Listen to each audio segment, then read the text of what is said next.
ഈ ഒരു പ്രാർത്ഥനയുടെ ആശീർവാദം വാങ്ങിച്ചുകൊണ്ട് ഇന്നത്തെ അങ്ങയുടെ മക്കളുടെ ജോലി തുടങ്ങാൻ ആരംഭിക്കുവാൻ അങ്ങ് ഞങ്ങളെ അനുഗ്രഹിക്കുന്നതോട് നന്ദി പറയുന്നു കർത്താവേ. കർത്താവേ, നിൻ്റെ വിശുദ്ധ പൗരോഹിത്യത്തെ മഹത്വപ്പെടുത്തണമേ. കർത്താവ്, ഇന്ന് ആശുപത്രിയിലേക്ക് പോകുന്നവരെ, ഇപ്പോഴ് ആശുപത്രി ചികിത്സയിലുള്ളവർ, വേദനയോട് മല്ലിടുന്നവർ, കർത്താവിന് പീഡാനുഭവ ശക്തിയാൽ ഞാൻ അവരെ ഈശോനാമത്തിൽ സൗഖ്യത്തിലേക്ക് വരുന്നതിനായി അവർക്ക് വേണ്ടി പ്രാർത്ഥിക്കുന്നു. കർത്താവ്, നിൻ്റെ വിശുദ്ധ പൗരോഹിത്യത്തെ മഹത്വപ്പെടുത്തി പ്രാർത്ഥിക്കുന്നു. കർത്താവെ, സഭയിലുള്ള സാന്നിധ്യം പ്രകടമാക്കണമേ. 39 വർഷം ഞാൻ അർപ്പിച്ച കുർബാനയുടെ യുഗതയാൽ കൃപാസ്ഥാനത്താറെ ജീവനോടെ പ്രത്യക്ഷപ്പെട്ട പരിശുദ്ധ അമ്മയുടെ മാധ്യസ്ഥത്തിലെ ഞാൻ അങ്ങയുടെ തിരുസന്നിധി സമർപ്പിച്ച് പ്രാർത്ഥിക്കുന്നു. എൻ്റെ കർത്താവ്, നിൻ്റെ ഉന്നതമായ നാമത്തെ സ്വസ്ഥം ചെയ്യുന്നു. പരീക്ഷ എഴുതുന്ന കുഞ്ഞുങ്ങളെ സംബന്ധിച്ച് പ്രാർത്ഥിക്കുന്നു. അവരെഴുതിപ്പോയ പരീക്ഷയെക്കുറിച്ച് ഉത്കണ്ഠപ്പെടുകയും മനസ്സ് ഭാരപ്പെടുകയും ചെയ്യുന്ന മക്കൾക്ക് ആശ്വാസവും ശക്തി നൽകണം പ്രാർത്ഥിക്കുന്നു. കർത്താവ്, റിസൾട്ടിനായി വെയിറ്റ് ചെയ്യുന്ന മക്കളുണ്ട്. പുതിയ പരീക്ഷകൾ എഴുതാൻ പോകുന്ന മക്കളുണ്ട്. അതിനുവേണ്ടി സന്ധിക്കുകയും പ്രാർത്ഥിക്കുകയും ചെയ്യുന്ന മക്കളുണ്ട്. അവരെ സന്ധിക്കുന്ന മാതാപിതാക്കന്മാരുണ്ട്. എല്ലാവരെയും കർത്താവ് ആശ്രയിക്കണേ പ്രാർത്ഥിക്കുന്നു. തൊഴിൽമാർഗ്ഗങ്ങൾ പ്രതിസന്ധിയിലായപ്പോരെ അങ്ങ് ഏറ്റെടുക്കണമെന്ന് പ്രാർത്ഥിക്കുന്നു. ഗർഭിണിയായ അമ്മമാർ, മക്കളില്ലാത്തവർ, വിവാഹം ഒത്തുവരാത്തവർ, അവരെല്ലാവരും അനുഗ്രഹിക്കണമെന്ന് പ്രാർത്ഥിക്കുന്നു. കർത്താവേ, നിൻ്റെ വിശുദ്ധ പൗരോഹിത്യത്തെ മഹത്വപ്പെടുത്തണമേ. ഈ പൗരോഹിത്യത്തിൻ്റെ ഇതൊക്കെയുള്ള ദൈവവിളിയെക്കുറിച്ച് ചിന്തിക്കുന്ന കാലമാണ് ദിശ ചെയ്ത്. അനേകം മക്കൾ അങ്ങയുടെ സുവിശേഷ പേരെ ഏറ്റെടുത്ത് നടത്തുവാൻ വേണ്ടി ദൈവവിളിക്കായി പ്രാർത്ഥിക്കുന്നവരെ അങ്ങ് സ്ഥിരീകരിക്കണമെന്ന് പ്രാർത്ഥിക്കുന്നു. എൻ്റെ കർത്താവിൻ്റെ ഉന്നതമായ നാമത്തിൽ സഭയുടെ അധികാരത്തിൽ കുരിശിൻ്റെ അടയാളത്തിൽ ദൈവത്തിന് ശക്തിയ സാമ്പത്തിക ബാധ്യതകൾ, ജപ്തി നടപടികൾ, അതിന് പരിഹാരമുള്ള മാർഗ്ഗങ്ങൾ അന്വേഷിക്കുന്നതിൻ്റെ മേൽ കർത്താവെ നിന്റെ കരുണ ചൊരിഞ്ഞ് പ്രാർത്ഥിക്കുന്നു. എൻ്റെ കർത്താവിന് ഉന്നതമായ നാമത്തെ കുടുംബകലഹങ്ങൾ മാറിപ്പോകട്ടെ. എൻ്റെ കർത്താവിന് ഉന്നതമായ നാമത്തിൽ പോലീസ് കേസുകളും കോടതി കേസുകളും കർത്താവിൻ്റെ നാമത്തിലെ നീതിപൂർവ്വം വിധിക്കപ്പെടുകയും സമാധാനം അന്വേഷിക്കുന്നവർക്ക് അതിലൂടെ സമാധാനം സംരംഭമാക്കുകയും ചെയ്യട്ടെ. എൻ്റെ കർത്താവിന് ഉന്നതമായ നാമം നിങ്ങളെ ആസ്വദിക്കുന്നു. സഭയുടെ അധികാരത്തെ ആസ്വദിക്കുന്നു. കുരിശിൻ്റെ അടയാളത്തെ ആശീർവദിക്കുന്നു. ഇന്നത്തെ ദിവസം മുഴുവനും അനുഗ്രഹിക്കാമാകാൻ വേണ്ടി പരിശുദ്ധ ദേവമാത അനയിപ്പിക്കുന്നു. ചില സമയത്ത് ജീവിതം സെൽഫ് എടുക്കാത്ത സമയമുണ്ട്. നമ്മൾ വണ്ടിയൊക്കെ വഴി കിടക്കത്തില്ലേ? അപ്പോൾ നമ്മളിങ്ങനെ താക്കോലെടുത്ത് എന്തുമാത്രം തിരിച്ചാലും എൻജിൻ ഓണാകത്തില്ല. അപ്പോൾ നമ്മളോട് പറയണ വണ്ടി സെൽഫ് എടുക്കണില്ലെന്നാണ് പറയണത്. അതുപോലെ ജീവിതം സെൽഫ് എടുക്കാത്ത സമയമുണ്ട്. കഴിഞ്ഞ ദിവസങ്ങളിൽ ഞാനൊരു സാക്ഷ്യം കേട്ട് അനിത ടോമിയുടെ. ഇന്ന് അത് വിശദീകരിച്ച് ഇന്നത്തെ ഉടമ്പടി ധ്യാനത്തിലുണ്ടാവും. അത് അനിത ടോമി ഒരു ക്യാൻസർ പേഷ്യൻ്റാണ്. വീട്ടിലുണ്ടാകുന്ന കുറേ കലഹങ്ങളും അവർക്കെതിരെ ഉണ്ടായിട്ടുള്ള സങ്കടകരമായ പല അനുഭവങ്ങളും ഒക്കെ അവരെ തളർത്തിക്കളയും. അവസാനം അവർ ട്രീറ്റ്മെൻറ്റിന് പോയ സ്ഥലത്തു നിന്ന് അവരെ ഒരു കൗൺസിലിങ്ങിലായിട്ട് അവർ ഗൈഡ് ചെയ്യും. കൗൺസിലിങ്ങിന് പോയ സ്ഥലത്തു നിന്ന് അവരെ സൈക്കാട്രിയിലേക്ക് മാറ്റും. അവർക്ക് കടുത്ത ഡിപ്രഷനാണ്. ഒന്നും ചെയ്യാൻ തോന്നുന്നില്ല. അവൾ പറയണത്, എനിക്ക് എൻ്റെ തൊണ്ടയിൽ നിന്ന് FNS ചെയ്ത് ഒരു കഷ്ണമെടുത്ത് ടെസ്റ്റ് ചെയ്യാൻ കൊടുത്തിട്ടുണ്ട്. അത് നെഗറ്റീവ് ആകാൻ വേണ്ടി കൂടി പ്രാർത്ഥിക്കാൻ എനിക്ക് തോന്നണില്ലെന്ന് ഓർത്തത്. അതായത് അവർ കൊടുത്ത ബയോപ്സിയിൽ അത് നെഗറ്റീവ് ആകാൻ വേണ്ടി പ്രാർത്ഥിക്കാൻ പോലും അവർക്ക് തോന്നണില്ല. അതാണ് സെൽഫ് എടുക്കാത്ത ജീവിതം എന്ന് പറയുന്നത്.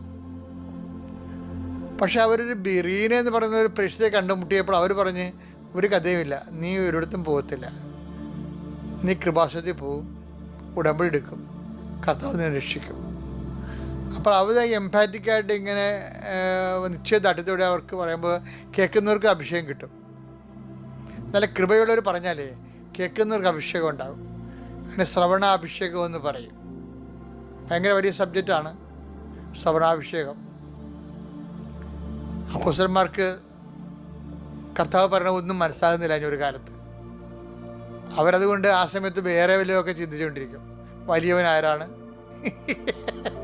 ആർക്കാണ് അധികാരം, അങ്ങനെയൊക്കെ. അവർ ഇത് വെച്ചാൽ അവർ കർത്താവ് പറയണത് ആ കർത്താവിൻ്റെ ലൈൻ ഓഫ് തോട്ട് അവർക്ക് ഫോളോ ചെയ്യാൻ പറ്റണില്ല.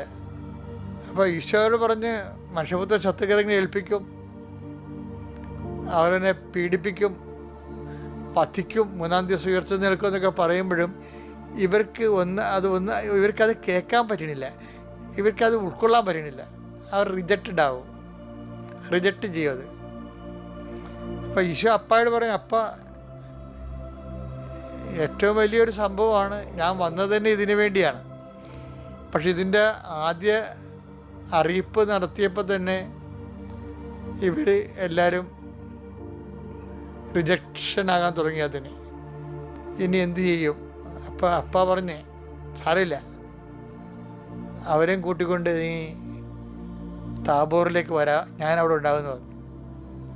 അങ്ങനെ ഈ അണ്ണന്മാരെ കൂട്ടിക്കൊണ്ട് താബോറിലേക്ക് ചെല്ലും. എല്ലാവരും അല്ല, 3 പേരെ, പത്രോസ്, യോഹന്നാൻ, യാക്കോബ്, ഇവരൊക്കെ കൂട്ടിക്കൊണ്ട് അവിടെ ചെന്ന് അപ്പ ഇവരോട് പറയും, നിങ്ങൾ ഇന്നലെ പീഡാനുഭവമൊക്കെ കേട്ടല്ലേ, പ്രവചനം കേട്ടല്ലേ, നിങ്ങൾ കർത്താവിനെ ഈശോയെ മാറ്റി നിർത്തിയിട്ട് തടസ്സമൊക്കെ പറഞ്ഞില്ലേ, അതുകൊണ്ടാണ് നിങ്ങളെ കൂട്ടിക്കൊണ്ട് വന്നത്. എന്നിട്ട് പറയും, നീ അവനെ ശ്രവിക്കണമെന്ന് പറയും.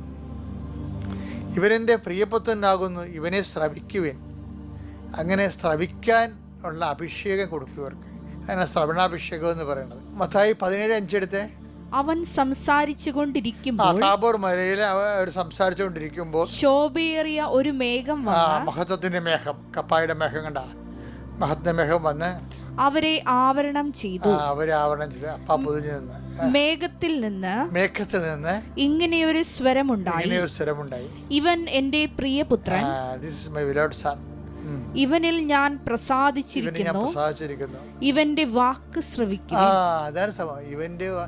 ഇവന്റെ വാക്ക് ശ്രവിക്കുവിൻ. പത്രോസ് ശ്രവിച്ചില്ലല്ല.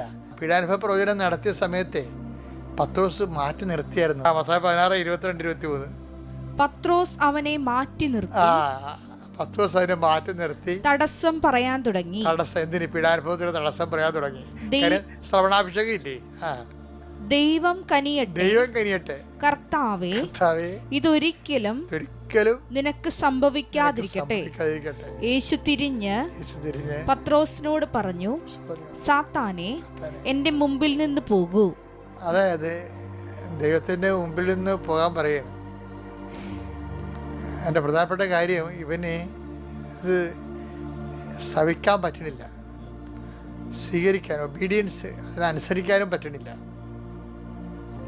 അപ്പോൾ ഈശോ എന്നെ സാത്താനൊക്കെ വിളിച്ചെങ്കിലും പാവപ്പെട്ടവനോട് ഭയങ്കര ഇഷ്ടമാണ് ഈശോയ്ക്ക്. അപ്പഴേ പറഞ്ഞു, അപ്പ 10 ദിവസം തന്നെ വട്ടം ചവിട്ടിയിട്ടുണ്ടാ അപ്പ എന്ന് പറഞ്ഞു. രാത്രി അപ്പയെ കണ്ടപ്പോഴേ, അപ്പ 10 ദിവസം തന്നെ വട്ടം ചവിട്ടി കേട്ടാ, എനിക്ക് ഉൾക്കൊള്ളാൻ പറ്റണില്ല എന്ന് പറഞ്ഞു. അപ്പം 1-ാം പീഡാനുഭവത്തിനേ ആയിട്ടുള്ളൂ. അപ്പ പറഞ്ഞ്, സാറിയില്ലേ, നാളെ താബോറിൽ അവരെ കൂട്ടിക്കൊണ്ടുപോവാ, ഞാൻ അവർക്ക് ശ്രവണാഭിഷേകം കൊടുക്കാമെന്ന് പറയും. അപ്പയുടെ പുതിയ സാധ്യതയാണ്. ദൈവം എന്തൊരു സാധ്യതയാ!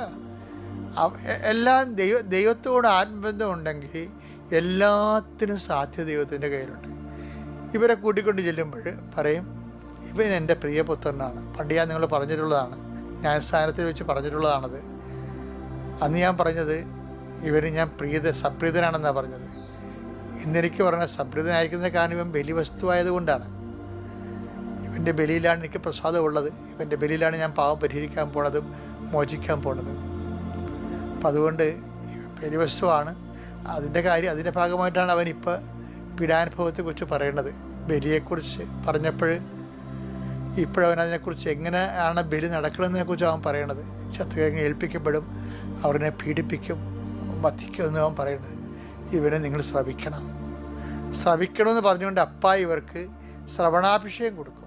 ഇപ്പം ഇതുപോലെ അത് ലോകത്തിൽ ഇത് തുടരുന്നുണ്ടിങ്ങനെ. അത് ശിഷ്യന്മാരുടെ കാലമല്ല, ഇപ്പം തന്നെ ഇവൾക്ക് അനിത ടോമിക്ക് എന്താ കിട്ടിയത്?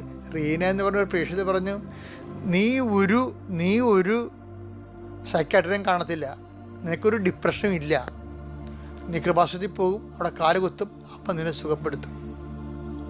അതോടുകൂടി അവൾ എംപവർഡായി. അതാണ് ശ്രവണാഭിഷേകം എന്ന് പറയുന്നത്. അവൾ കൃപാസനത്തിൽ വന്ന് അവൾ പറയാണ്, ഒറ്റ ക്ലാസ് കഴിഞ്ഞപ്പോൾ തന്നെ എനിക്ക് കുടുംബത്തിൽ എനിക്കുണ്ടായ മുഴുവൻ നീറ്റലും പുകച്ചിലും എരിവും എല്ലാം മുറിവും എല്ലാം ഒറ്റ ക്ലാസ്സിൽ സുഖപ്പെട്ടു. എന്താ കാര്യം? ദൈവം ഡയറക്റ്റ് റിക്രൂട്ട് ചെയ്തിരിക്കുകയാണ്. മധ്യസ്ഥ പ്രാർത്ഥനയുടെ ശക്തിയിലും അകമ്പടിയിലും.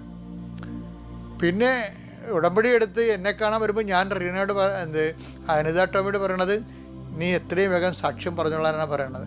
അപ്പോൾ റിസൾട്ട് വരുമ്പോൾ അവൾക്ക് ക്യാൻസർ ഇല്ല. അപ്പോൾ ഓരോരുത്തർ പറയുന്ന അതായത് എന്ത് ഞാൻ പറഞ്ഞ അർത്ഥം എന്ന് പറയുന്നത്, ഈ അനിത ടോമി സെൽഫ് എടുക്കാത്ത ഒരാളായിരുന്നു. മനസ്സിലായില്ലേ? വീട്ടിലെ പ്രശ്നവും കരുവായതും ബലിയാടായതും ഒത്തിരി വൈരാഗ്യവും വിദ്വേഷവും പിന്നെ ക്യാൻസറും ഇടയ്ക്ക് ഗർഭിണിയായിരുന്നു. സങ്കടവും വീട്ടിലെ സംഘർഷം കാരണം 7-ാം മാസം പ്രസവിച്ചു. ദൈവനുഗ്രഹിച്ച കുഞ്ഞിനെ കിട്ടി. അപ്പം വ്യത്യസ്തമായ സംഘർഷങ്ങളോട് കടന്നു പോകുമ്പോഴാണ് ക്യാൻസറാണെന്ന് അറിയണത്. അപ്പോൾ അവൾക്ക് അത് പ്രാർത്ഥിക്കാൻ പോലും തോന്നണില്ല എന്നാണ് അവൾ പറയുന്നത്. അതാണ് സെൽഫ് എടുക്കണില്ല. അങ്ങനെ അപ്പോൾ നീ സെൽഫ് എടുത്തില്ലെങ്കിൽ, എടുക്കാത്തൊരവസ്ഥയിലാണെങ്കിൽ പോലും ദൈവത്തിന് ഒരു ചാൻസ് ഉണ്ട്. അതാണ് I will not disown you at any cost. അനിതാട്ടോവിടെ സാക്ഷ്യം കേട്ടാൽ മനസ്സിലാവും. ഒരു കാലത്ത് അവർ അനുഗ്രഹത്തിൻ്റെ ഒഴുകുന്നൊരു നദിയായിരുന്നു അവർ. പിന്നെ സാഹചര്യം മാറിയപ്പോൾ ആ നദി വറ്റിപ്പോയതാണെങ്കിലും ആ നദി ഒഴുകിയ പാടുകൾ അവിടെ ആത്മാവിൻ്റെ എവിടെയോ ഉണ്ട്. കർത്താവ് അത് കണ്ടുവച്ചിട്ടുണ്ട്. അതുകൊണ്ട് ഒരു കാലത്ത് അവൾ പറയുന്നുണ്ടേ, എനിക്ക് ഉടമ്പടിയോടുകൂടി എൻ്റെ ആത്മീയ ജീവിതം തിരിച്ചു കിട്ടുന്ന പറയണേ. എന്നുവെച്ചാൽ പണ്ടവർക്ക് ഉണ്ടായിരുന്നതാണ് ശരിക്കും ആത്മാർത്ഥമായിട്ട്. അങ്ങനെ വന്നപ്പോൾ കർത്താവ് ആ വിഷയം ഏറ്റെടുത്ത്. 1 പത്രോസ് 5:6 ദൈവത്തിന്റെ ശക്തമായ കരത്തിന്റെ കീഴിൽ നിങ്ങൾ താഴ്മയോടെ നിൽക്കുവിൻ. അവിടുന്ന് നിന്നാ മാത്രം പോരാ, എളിമയോടെ നിൽക്കണം. അവിടുന്ന് തക്ക സമയത്ത് നിങ്ങളെ ഉയർത്തും. അപ്പം അവിടുത്തെ ഒരു സമയമുണ്ട്. അതിനുവേണ്ടി നമ്മൾ എളിമയോടെ നിൽക്കണം. അവരങ്ങനെ എന്നോട് ചെയ്തു, ഇവർ ഇങ്ങനെ ചെയ്തു, അവരങ്ങനെ ചെയ്തു, അവർക്ക് പാഠം പഠിപ്പിക്കാം. അങ്ങനെ എപ്പോഴും വൈരാഗ്യ ബുദ്ധിയോട് നിൽക്കരുത്. ദൈവത്തിൻ്റെ തിരുസന്നിധി വൈരാഗ്യ ബുദ്ധി എന്നൊരു കാര്യമില്ല. താഴ്മയോടെ നിൽക്കണം. അവിടുന്ന് തക്ക സമയത്ത് നമ്മൾ താങ്ങിക്കൊള്ളും. ദൈവം